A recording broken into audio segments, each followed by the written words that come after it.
You've probably been exposed to Family Guy in some way before, whether catching an episode on TV, or maybe you've seen a meme of it in passing. It's a show that doesn't need an introduction. A landmark series in Western animation, for better or worse. I remember liking the show a lot when I was younger, primarily from reruns on Adult Swim. Though, over the years, as each season came and went, it was getting clear that the show was becoming worse and worse. The humor devolved into violence, tons of gross out, overly specific and detailed observation humor, etc. Overall, growing into lame, mean-spirited humor. But you're likely aware of all that, so I don't want to make this video into another old Family Guy good, new Family Guy bad sort of video, since I feel that topic is sort of talked out. But one thing that interested me, as I occasionally rewatch the show, is how each show from Seth Macfarlane doesn't really look the same, at least in technical terms. So I thought it'd be fun to try and dig through what makes each show's visuals slightly different.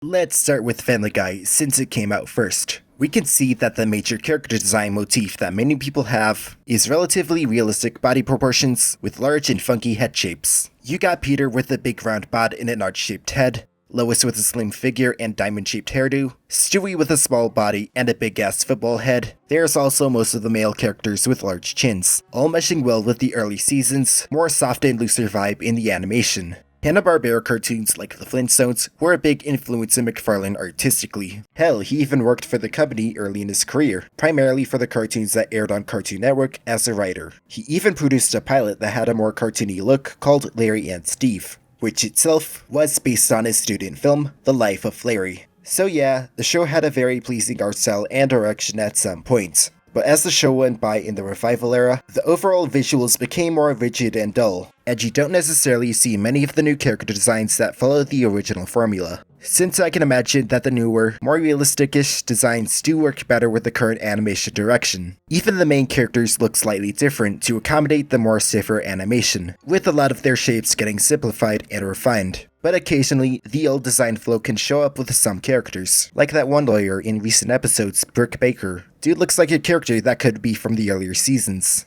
But other than that, the newer seasons don't really have any designs that are unique or interesting. I can imagine it stems from the studio wanting to prioritize their voice cast over animation, along with the show's ratings getting lower and lower. The overall show's way more unappealing compared to before.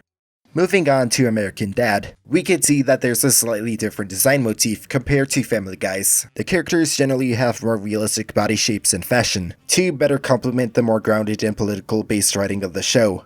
At least, originally, as some recent episodes do have some wild and batshit insane plotlines, though the main family does have some design traits with Family Guy's, particularly with Stan's enormous chin. I think a good way to display the stylistic differences is with their designs of Santa Claus. The contrast between them is night and day. As for how the visuals evolved over the years, I don't seem to recall any major style shifts, aside from the earlier seasons having less saturated colors. As for my thoughts on this style, I think it works well for what it is. Definitely the one I like in terms of looking at the current episodes, since it's not afraid to spice up the visuals from time to time. Alright, I think I went over all the shows from Seth Macfarlane. I don't think I'm forgetting any, right? Right? Oh boy, the Cleveland Show. The character designs here are probably my least favorite out of all the shows I've talked about. It's a lot more stylistically similar to Family Guy's, which is a given since it's supposed to be a spin-off. But I think that this has the least appealing art style among the rest of the shows I talked about, particularly with the faces, as it appears that the facial features of some of the characters are more spaced out. Like the eyes are slightly more apart than the others, which doesn't look right with the style to me. We do see a return of the exaggerated head shapes for a bunch of the side characters, but it's not as good as Family Guy's with the spread apart faces. It tries to get a similar feel of Family Guy, but it just comes off as a poor imitation. The one thing that the show has compared to the others is better visual consistency, but the show only had 4 seasons, so I'm a little hesitant to give him credit. Overall, the Cleveland Show is just a failed rehash of Family Guy in terms of writing and visuals. I just don't feel like talking about it anymore.